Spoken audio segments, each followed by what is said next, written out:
बिस्मिल्लाहिर्रहमानिर्रहीम। अस्सलाम वालेकुम नाज़रीन, आप यूट्यूब चैनल देख रहे हैं। मैं इमरान खान हूँ। मेरे पास कुछ अहम खबरें हैं और मैं सबसे पहले तो मैं आपको ये बता दूँ कि इमरान खान साहब के ख़त जो हैं वो खाली बाहर नहीं जा रहा। वो एक प्रॉब्लम क्रिएट कर रहे हैं पाकिस्तान की एस्टेब्लिशमेंट के लिए, स्पेशली पाकिस्तान के army chief general Asim Munir के लिए। मामला ये है कि इमरान खान साहब ने जो ख़त लिखा है उससे एक परेशानी पैदा हो गई है कि इस सिलसिले को रोकें कैसे, और वो चाहते हैं कि इमरान खान साहब मज़ीद ख़त ना लिखें। लेकिन मेरी इन्फॉर्मेशन ये है कि इमरान खान साहब मज़ीद ख़त भी लिखेंगे अगर इन खतूत का सही जवाब ना आया तो, या इनका असर ना हुआ तो।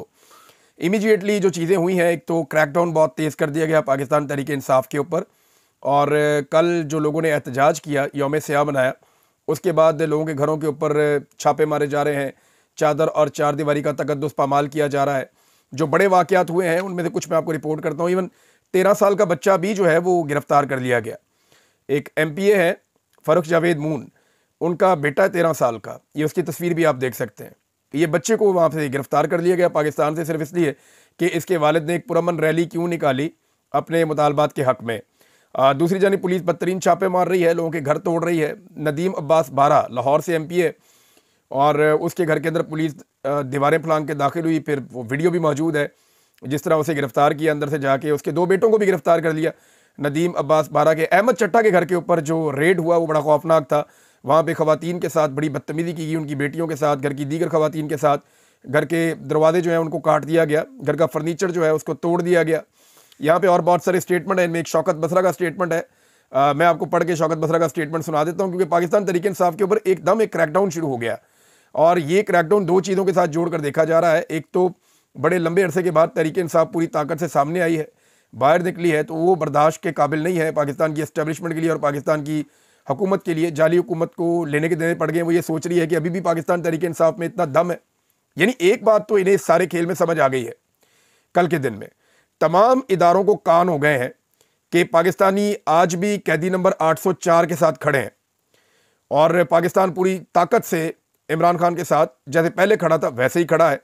और अब तक कोई फार्मूला, कोई भी तरकीब वो कारामद साबित नहीं हुई है, और बदस्तूर लोग इमरान खान के साथ खड़े हैं। गोलियां चलाकर देख ली, यानी गोलियां चलाने के बाद इन्होंने कहा था कमर टूट गई पाकिस्तान तहरीक इंसाफ की, लेकिन ऐसा हुआ नहीं। बज़ाहिर जो नज़र आ रहा है ग्राउंड के ऊपर वो ये है कि लोग पहले से ज़्यादा शिद्दत के साथ इमरान खान के साथ खड़े हैं, और ये आने वाले दिनों में मोमेंटम बढ़ेगा, क्योंकि जब भी एक तहरीक का नया फेज़ आता है तो उसका मोमेंटम आहिस्ता आहिस्ता गेन करता है। जैसे ये दूसरा, तीसरा, चौथा, 5वां इवेंट होगा, तो छठे 7वें इवेंट तक आप देखेंगे कि लोग खुद ब खुद निकलना शुरू हो जाएंगे, और बहुत बड़ी तादाद बढ़ती चली जाएगी। और इस वक्त बाद जुनेद अकबर ने खैबर पख्तूनख्वा की जो जिम्मेदारी उठाई है, वो सिर्फ इससे खुश नहीं हो रहे कि लोग बहुत बड़ी तादाद में निकले, वो अब अकाउंटेबिलिटी भी कर रहे हैं कि किसने क्या फैसिलिटेट किया लोगों को, और कौन से MNA ने और MPA ने कितना जोर लगाया। तो ये अकाउंटेबिलिटी पहली मरतबा हो रही है कामयाब जलसे के बावजूद। अहमद चट्टा साहब का घर तोड़ दिया, मैंने आपको बताया। शौकत बसरा साहब का स्टेटमेंट देख लें, वो ये कह रहे हैं कि मैं अल्लाह को गवाह बनाकर कहता हूं, हलफ लेकर कह रहे हैं वो ये कहते हैं कि इमरान खान को 500 दिन से ज़्यादा झूठे मुकदमात में जो जेल में बंद किया हुआ है, 2 साल से पार्टी कारकुनान पर जो जुल्म हो रहा है, और जो इलेक्शन पर डाका डाला गया है वो ISI और फौजी क़यादत ने करवाया है, वरना फार्म 47 के नमूनों और मस्करों की क्या औकात है। ये बात ठीक है, देखिए पॉलिटिकल लोगों में इतनी सख्त होती नहीं है, इतने तगड़े नहीं होते। मैंने 2023 में जो प्रेस क्लब में तकरीर की थी वहाँ इस्लामाबाद में, उसमें मैंने कहा था कि पहचानिए आपको एस्टेब्लिशमेंट मार रही है, हम सहाफ़ियों को ये सियासतदान नहीं मार सकते, ये इस काबिल नहीं है। ये तो बेचारे डरते रहते हैं, अपनी खबरों के लिए हमारे पीछे पीछे भागते रहते हैं। तो सियासतदानों की इतनी औकात नहीं होती है, हमें एस्टेब्लिशमेंट मारती है। हाँ, सियासतदान उनकी सहूलतकारी करते हैं, और ये सिलसिला कोई अब से जारी नहीं है, बहुत पुराना जारी है सियासतदानों का सहूलतकारी का, हर दौर में ये होता रहा है। लेकिन अभी जो है वो बड़ी बेशर्मी के साथ सहूलतकारी कर रहे हैं, और सियासतदानों को इसकी कीमत चुकानी पड़ेगी। उसकी वजह यह है कि एस्टेब्लिशमेंट ने तो इलेक्शन लड़ना नहीं है, वो तो एक आर्मी चीफ है, चेंज होकर दूसरा आ जाएगा, वो चेंज होकर तीसरा आ जाएगा, DG ISI वो तब्दील हो जाएगा, कोई और आ जाएगा। किसी को डिपार्टमेंटल सजा हो भी गई तो जनरल फैद है, लोगों का क्या लेना देना उससे, जनरल फैद अंदर है ना, किसी को कोई फिक्र ही नहीं है। तो मामला ये है, इनके साथ अच्छा हो बुरा हो इससे कोई लेना देना नहीं होता कौम का, कौम के पास जाना पड़ता है बेचारों को, सियासतदानों को। तो ये सियासतदानों के मुंह पे जो कालक मली जा रही है ना, इनको इसकी कीमत चुकानी पड़ेगी। लेकिन जिस दिन एस्टेब्लिशमेंट ने कीमत चुकाई उस दिन पाकिस्तान का बड़ा भला हो जाएगा। पुलिस वालों ने ना सिर्फ गिरफ्तारियां की हैं बल्कि जो लोग हैं उनके ऊपर टॉर्चर भी किया है। ऐसी कुछ तस्वीरें हैं वो हमाद अदर साहब ने भी शेयर की है, उन्होंने दिखाया बताया कि कैसे पुलिस टॉर्चर कर रही है कारकुनों के ऊपर, लीडरों के ऊपर तशद्दुद किया। जो MNA के कैंडिडेट थे, जो एक्चुअली इलेक्शन जीते थे फार्म 45 के मुताबिक, उन लोगों पे भी टॉर्चर किया गया है। आप हमाद अजहर के अगर ट्विटर पे जाएं तो उन्होंने बहुत सारी इन्फॉर्मेशन शेयर की है। और पंजाब में जितना जुल्म और बर्बरियत हो रही है कल रात से लेकर अब तक, ये दो वजूहत बताई जा रही हैं। एक तो लोग निकल कैसे आए पंजाब में, पूरी कोशिश की गई और पुलिस को बार बार इतना स्क्रू किया गया कि पुलिस अब बदला ले रही है। एक तो मरियम नवाज की वजह से ये हो रहा है, दूसरा जो इमरान खान साहब आर्मी चीफ को खतूत लिख रहे हैं उसकी वजह से एक बड़ी फ्रस्ट्रेशन बढ़ गई है और परेशानी में इजाफा होता चला जा रहा है। लेकिन ये फस्तायत इनके गले पड़ेगी, वो कैसे, वो मैं आपको आगे चल के बताता हूँ। वजीराबाद में नाज़रीन एक पूरा गाँव है, उसका पूरा एक मोहल्ला, उसके ऊपर अटैक हो गया और आप हैरान हो जाएंगे जो इन्होंने वहाँ पे हरकतें की हैं। यानी ये कोट जान बख्श का एक इलाका है, वहाँ तहरीक इंसाफ की रैली के बायस पूरा मोहल्ला देर ताब आ गया। ये मैं आपको वजीराबाद का बता रहा हूँ। फिर हाफजाबाद में भी ऐसे ही हुआ, पूरा एक गाँव है उसके ऊपर अटैक कर दिया, लोगों के घर तोड़ दिए, बहुत सारे लोगों को अगवा कर लिया, उठा लिया, गिरफ्तार करके ले गए। तो इन्हें कोई समझ नहीं आ रही कि इन्होंने करना क्या है। पूरे पूरे गाँव पे, पूरे पूरे मोहल्ले पे अटैक कर रही है पुलिस जाकर, और ना सिर्फ वो अटैक कर रहे हैं बल्कि वहाँ से लोगों को उठाकर लेकर जा रहे हैं, उनकी चीज़ें तोड़ रहे हैं, गरीबों के घरों में दाखिल होकर उनके दरवाजे, उनकी खिड़कियाँ, उनके घर का सामान तोड़ रहे हैं। ये पुलिस है या कोई किसी और मुल्क ने हमला कर दिया पाकिस्तान के ऊपर या पाकिस्तान के शहरियों के ऊपर? अपने मुल्क में तो ऐसा नहीं होता। ये तो मकबूजा इलाके में ये काम होता है कि लोगों को इतना दबाओ कि वो बेड़ा गर्क हो जाए उनका। लेकिन यहाँ पे आप लोगों को ऐसे दबा रहे हैं तो इस मुल्क में कौन इन्वेस्टमेंट करेगा या कौन इस मुल्क के अंदर रहना चाहेगा या यहाँ पे अपने मुस्तकबिल को महफूज देखेगा? ये मनाजिर पूरी दुनिया देख रही है, इसका रिएक्शन भी आएगा। बहरहाल यहाँ पे जो कुछ हुआ उसमें एक खातून जो है उनका इंतकाल भी हो गया। इरशाद बेगम नामी खातून थी, उन्होंने अपने पोते और नवासे मुजाहिद, अब्दुल्ला और सनाउल्लाह के छापे के दौरान, पकड़े जाने के दौरान उन्हें वो, क्योंकि वो बार बार मना कर रही थी, उन्हें हार्ट अटैक आ गया और वो इंतकाल कर गई। तो इरशाद बेगम नामी खातून का इंतकाल भी हो गया। वहाँ पे अहले इलाका बेचारे वो बड़े सरापा एहतजाज हैं, लेकिन 2 दर्जन से ज़्यादा लोगों को हिरासत में लिया गया है और जो लोगों ने अपनी मदद आपके तहत एक एम्बुलेंस रखी हुई थी उसको भी तोड़ दिया गया। एम्बुलेंस का क्या कसूर है बेचारी का? एम्बुलेंस तो जंग के दौरान भी आप एम्बुलेंस पे अटैक नहीं करते, अस्पताल पे अटैक नहीं करते। पाकिस्तान की मिलिट्री एस्टेब्लिशमेंट को होश के नाखून लेने चाहिए। ये क्या कर रहे हैं पाकिस्तान में आप? तो मैं वापस चाहता हूं कि ये जुल्म और बर्बरियत तो जारी है और इसका जवाब आज नहीं तो कल किसी ना किसी को देना पड़ेगा। ये NA 77 से जो MNA हैं तारिक महमूद साहब, उनका भी स्टेटमेंट है, वो मैं आपके सामने रख देता हूं उनका स्टेटमेंट कि वो क्या कह रहे हैं, क्योंकि उनके साथ भी बड़ी ज्यादती हुई है, उनके ऊपर भी अटैक हुआ है। तारिक महमूद साहब कह रहे हैं जी मेरे घर को एक दफ़ा फिर पंजाब पुलिस ने तोड़ा और लूट मार की है, मेरे घर पर पुलिस ने कब्जा कर लिया है, पुलिस दरवाजे काट कर घर में दाखिल हुई है और सामान लूट कर ले गए हैं। ये मियाँ तारिक महमूद हैं, मेंबर कौमी असम्बली NA 77 से।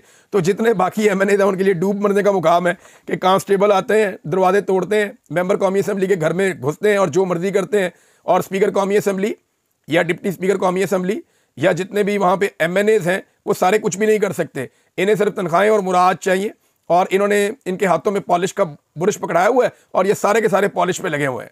यानी आज इस अपोजिशन को मार पड़ रही है, कल इनको भी मार पड़ेगी। ये कोई वक्त एक जैसा हमेशा रहना नहीं है। हम कल भी मीडिया वाले आवाज़ उठा रहे होंगे जब दूसरी तरफ को मार पड़ेगी। लेकिन सोचना यह है कि जो लोग आज इंजॉय कर रहे हैं दूसरों को मार पड़ते हुए देखकर, क्या उनको जब मार पड़ेगी तो क्या सबको आवाज़ उठानी चाहिए? ये भी एक बड़ा अहम सवाल है। लेकिन इन्होंने ज्यादती और जुल्म की कसर कोई नहीं छोड़ी। अच्छा जी, इमरान खान साहब के खत को लेकर जो बेचैनी है वो इसलिए है कि सारा का सारा फोकस जो है और इल्ज़ाम जो है वो मिलिट्री एस्टेब्लिशमेंट की तरफ आ रहा है।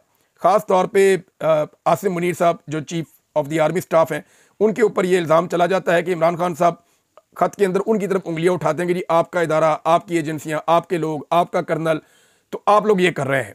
तो आसिम मुनीर साहब के ऊपर इसके मामले में दबाव बढ़ रहा है। और अगर आप देखें तो ये जो कुछ भी पाकिस्तान में हुआ इसका अल्टीमेट बेनिफिशियरी कौन है? 2 तरह के लोग हैं ना। एक तो ये रवायती सियासी खानदान है जिसमें आप ले लें नवाज शरीफ को, शहबाज शरीफ को, मरियम नवाज को या बिलावल सरदारी को। एक जनाब वो बन गया, सूबाई में हुकूमत ले ली, एक ने एक सूबे में ले ली, एक ने दूसरे सूबे में हुकूमत ले ली, एक ने बलूचिस्तान में भी हुकूमत ले ली, एक सदर बन गया, एक वज़ीर आज़म बन गया, एक वज़ीर आला बन गई। तो ये इसके बेनिफिशरी हैं। और साथ में ना सिर्फ इन्होंने हुकूमतें ली हैं बल्कि हुकूमतें लेने के अलावा इन्होंने जो है वो अपने केसेस भी ख़त्म करवाए हैं। इन्होंने NRO 2 के मदद से अपनी जान भी बचाई है। और एक बेनिफिशरी इसमें अगर देखें तो एस्टेब्लिशमेंट में आसिम मुनीर साहब हैं, क्योंकि ये जो 26वीं आईनी तरमीम हुई उसके नतीजे में उन्हें एक कानून के बाद एक एक्सटेंशन मिल गई है, यानी उनकी मुद्दत मुलाजमत 3 साल की बजाय 5 साल हो गई है। तो वो अब 2029-27 तक मौजूदा कानून के मुताबिक वो आर्मी चीफ रह सकते हैं अगर ये निज़ाम ऐसे ही चलता रहा और कोई तब्दीली ना आई तो ये वो भी इसके बेनिफिशरी हैं। तो सारी उंगलियां जो है वो उनकी तरफ उठ जाती हैं इमरान खान साहब के खत लिखने के बाद। अब इमरान खान साहब के खत से जो है वो प्रॉब्लम पेश आ रही है और उसको अब रोकना कैसे है ये कोशिश की जा रही है, दबाव भी बढ़ाया जा रहा है। और कुछ इत्तलात के मुताबिक इमरान खान साहब को दोबारा से एंगेज करने का भी फैसला हुआ है। अच्छा, एंगेजमेंट के फैसले के पीछे एक बहुत बड़ा फैक्टर है। जुनैद सलीम साहब सीनियर सहाफ़ी हैं, उन्होंने भी इसके ऊपर इस नुक्ते पर रोशनी डाली है। मैं पहले आपको बताता भी रहा हूँ कि ओवरसीज़ जो अमेरिकन हैं वो इसमें कोशिश कर रहे हैं, और वो बाइंडिंग रेजोल्यूशन है। जिस चीज़ से इस वक्त पाकिस्तान की गवर्नमेंट सबसे ज़्यादा डरी हुई है ना, वो अमेरिका में आने वाली बाइंडिंग रेजोल्यूशन है। अगर ये बाइंडिंग रेजोल्यूशन आ जाती है तो फिर अमेरिका में कार्रवाई शुरू हो जाएगी उन लोगों के खिलाफ जिन लोगों ने पाकिस्तान में जुल्म, बर्बरियत और फस्तायत का बाजार गर्म किया हुआ है और इंसानी हकूक़ की खिलाफ वर्जियाँ की हुई हैं। मैं चंद लोगों के बारे में आपको बता देता हूँ कि जो ओवरसीज़ पाकिस्तानी हैं, उन्होंने जो बंदे शॉर्ट लिस्ट किए हुए हैं, उनके मुताबिक जो लोग जिम्मेदार हैं पाकिस्तान में रजीम चेंज ऑपरेशन से लेकर अब तक जुल्म और बर्बरियत के लिए, वो कौन लोग हैं। साबिक army chief general Qamar Javed Bajwa के बारे में वो कहते हैं। दूसरा, वो जनरल आसिम मुनीर साहब मौजूदा आर्मी चीफ हैं, उनके बारे में कहते हैं। एक वो जनरल नदीम अंजुम, उनके बारे में कहते हैं। मौजूदा DGISI, उनके बारे में कहते हैं। फिर एक नाम उन्होंने रखा हुआ है जनरल फैसल नसीर साहब का, DGC उनका नाम रखा हुआ है। कुछ जो हैं वो सेक्टर कमांडर्स हैं, एक इस्लामाबाद के, कोई लाहौर के, ये लोग शामिल हैं। IGs हैं 2, इसमें इस्लामाबाद का भी, पंजाब का भी। इसके अलावा मोहसिन नकवी है, शहबाज शरीफ है, इनके नाम दिए हुए हैं। इसमें एक नाम उन्होंने शामिल किया हुआ है उनका भी, कादी फायद ईसा का भी, और कुछ दीगर ब्यूरोक्रेट्स के नाम भी हैं। तो अगर आप प्लस माइनस करें तो ये तकरीबन जो मेरे पास इतला, ये को 22 बंदे हैं जिनके बारे में वो चाहते हैं ओवरसीज़ पाकिस्तानी के इनके ऊपर पाबंदियाँ लग जाएं और ये मगरबी ममालिक में ना ट्रैवल कर सकें, ना ये वहाँ पे आके रह सकें, और इनके जो एसेट्स हैं वहाँ पे वो सारे के सारे फ्रीज हो जाएं, और इन लोगों के लिए दुनिया के वो रास्ते बंद हो जाएं और इनके खिलाफ कार्रवाई की जाए। तो ये जनाब 22 लोगों को शॉर्टलिस्ट किया हुआ है इन लोगों ने, और ये मामला वहाँ पे चल रहा है। तो बाइंडिंग रेजोल्यूशन से डरी हुई है पाकिस्तान की इस्टेब्लिशमेंट, और ये 22 लोग खास तौर पे। तो अब इमरान खान साहब को एंगेज करने का मुबैना तौर पे फैसला हुआ है, कंफर्म नहीं है, लेकिन ये है कि हो सकता है कि आने वाले दिनों में इमरान खान साहब को एंगेज किया जाए। अब देखें ना, एक ही चीज़ के ऊपर दफ़ा 144 लगी तो सबके लिए लगेगी ना। ये तो नहीं हो सकता कि जो है वो जैद के लिए दफ़ा 144 है और बकर के लिए दफ़ा 144 नहीं है। ये नहीं हो सकता। ये नहीं हो सकता कि इधर लगी हुई और इधर नहीं लगी हुई। भाई पंजाब में जब लग गई तो सबके लिए लग गई। अब एहसन इकबाल साहब हैं या जो फेडरल मिनिस्टर है इंफॉर्मेशन का, ये अपनी तकारीब कर रहे हैं, इनके लिए कोई दफ़ा 144 नहीं है। लेकिन दूसरी जानिब पाकिस्तान तहरीक इंसाफ के लोग जिन्होंने पुरअमन एहतजाज किया है, उनके लिए दफ़ा 144 भी है, उनके ऊपर अटैक भी किया जा रहा है। अगर आप पीका कानून की बात करें तो मैं एक चीज़ आपके सामने रखता हूँ पीका कानून के हवाले से, ये हुकूमत का किस तरह से एक दोहरा म्यार है, इससे आपको अच्छी तरह आइडिया हो जाएगा। ये मेरे पास एक स्टेटमेंट है, और ये स्टेटमेंट लाल टोपी वाले ने दिया है। ज़रा ये आप लाल टोपी वाले का स्टेटमेंट देखें। मुझे तो बहुत गुस्सा आया स्टेटमेंट पढ़ने के बाद कि कोई इस लेवल तक भी बंदा गिर सकता है। तुम बावले कुत्ते हो चुके हो, तुम्हें शैतान ने पागल कर दिया है। जो पाक फौज के खिलाफ है वो मुर्तद है, वो काफिर है, वो मुशरिक है। मुशरिक पता किसे कहते हैं? जो शिर्क करता है, जो अल्लाह के सिवा किसी और में मानता है। यानी पाकिस्तान की फौज के खिलाफ जो बंदा है वो मुशरिक हो गया। ये कौन सी डेफिनेशन दी है इस बेशरम आदमी ने? वो भाई मुशरिक जो है उसका आप कुरान पाक जाके पढ़ लें, अहादीस नबवी में जाके आप पूछ लें कि मुशरिकीन कौन होते हैं। मुशरिक कौन होता है? जो शिर्क करता है, और जो शिर्क करता है वो ये है कि वो अल्लाह का शरीक ठहराता है किसी और को। पाक फौज को आप खुदा ना खाता अल्लाह के बराबर लेकर जा रहे हैं। क्या कर रहे हैं आप? लाल टोपी वाली सरकार, होश के नाखून लें। आप गुलामी ज़रूर करें, आप चापलूसी ज़रूर करें, आप जूते ज़रूर पॉलिश करें, जूतों को अपनी ज़बान से ज़रूर चाटें, लेकिन आप हमारे मजहबी इस्तिलाहात का गलत इस्तेमाल ना करें। जो मुशरिक होता है, जो शिरक करता है, वो अल्लाह के अंदर किसी दूसरे को शरीक ठहराता है। ये नहीं हो सकता कि एक फौज है और आप कह रहे हैं जी इस फौज के ऊपर जो तनकीद करेगा वो भी मुशरिक हो गया। भाई क्यों मुशरिक हो गया? फौज के अंदर अच्छे फैसले भी हो सकते हैं, गलत फैसले भी हो सकते हैं। जब जब इस फौज ने दुश्मन के दांत खट्टे किए, हम इसके साथ खड़े हुए, हमने इसकी तारीफ की। जब जब इन्होंने बॉर्डर पे कुर्बानियां दी हैं, हम इनके साथ खड़े हुए, हमने इनकी तारीफ की। लेकिन जब जब ये सियासत के अंदर घुसेंगे, जब जब ये वो काम करेंगे जो इनके करने का नहीं है, तो फिर इनके ऊपर तनकीद भी होगी। इंसान ही वहां पर रहते हैं। ये कैसे हो सकता है कि तनकीद करो तो मुशरिक हो गया? ये फतवेबाजी इनको बंद करनी चाहिए। और ना सिर्फ इस पागल आदमी ने फतवे दिए, बल्कि उसके बाद की हरकत चेक करें। इसने कहा जी बारंग बलोच और मंजूर पश्तीन का साथ देने वालों को भी इन्होंने मुशरिक करार दे दिया। अंदाजा करें आप, वो भी मुशरिक हो गए।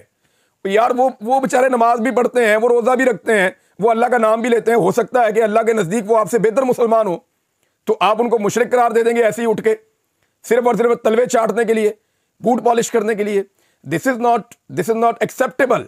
ये ना किसी इखलाकी नुक्ता नज़र से ना मजहबी नुक्ता नज़र से ये एक्सेप्टेबल नहीं है। वो कह रहे हैं जी हाथ और पाँव काट दिए जाए इन लोगों के, गर्दनें काट दी जाए इन लोगों के, तलवारें निकालने की बातें कर रहा है।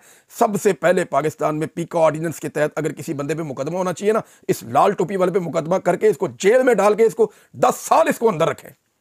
ये फितना इसको बाहर नहीं निकालना चाहिए। ये कह रहा है लोगों को, ये पहले भी कहता था चौकों में टांग दो सबको। ये एक दौर था जब पाक फौज को पसंद नहीं ना आते थे जरदारी और नवाज शरीफ, तो ये कहता था इनको चौकों में लटकाओ, इनको खंभों के साथ लटकाओ, इनको सजाएं दो, 10,000 बंदे की गर्दन लंबी कर दो, इनको लटका दो, इनको मार दो। आजकल फौज को इमरान खान पसंद नहीं है तो ये कहता है वो मुशरिक हो गया। ये पूरे इस्लाम का नफाज कर देता है उसके खिलाफ जो फौज के खिलाफ हो जाए या फौज जिसके खिलाफ हो जाए। यानी ये किस तरह हो सकता है? यानी ये मजहब का पूरा कार्ड लेके चढ़ जाता है उसके ऊपर। ये ज्यादती है, ये जुल्म है। ये वजीफाखोर आदमी जो है ये इंसानी जानों के साथ खेल रहा है और इस सिलसिले को रियासत पाकिस्तान को रोकना चाहिए, इस जुल्म को बंद करना चाहिए। ये गलत है। एक और खत है नादरीन, और ये खत लिखा है अली जफर साहब ने, और उन्होंने भी कहा चीफ जस्टिस को कि जुडिशल कमीशन का इजलास जो है इसको मुलतवी कर दिया जाए, ये इजलास नहीं होना चाहिए। और क्योंकि जजेस की जो सीनियरिटी का मामला है पहले उसको तय किया जाए, फिर 26वीं आईनी तरमीम का मामला सुप्रीम कोर्ट ऑफ पाकिस्तान में है, तो पहले ये मामला तय किए जाए, फिर जुडिशल कमीशन का इजलास बुलाया जाए। जो इजलास ही मुतनाज़ है, मुतनाज़ आईनी तरमीम के नतीजे में है, तो वो दुरुस्त फैसले क्या करेगा? इस बीच में IMF का एक मिशन पाकिस्तान में मौजूद है। नाज़रीन, प्रेशर बहुत बढ़ रहा है, और ये जो प्रेशर बढ़ रहा है मैं आपको बता देता हूँ ये किस किस जगह से बढ़ रहा है और कैसे बढ़ रहा है।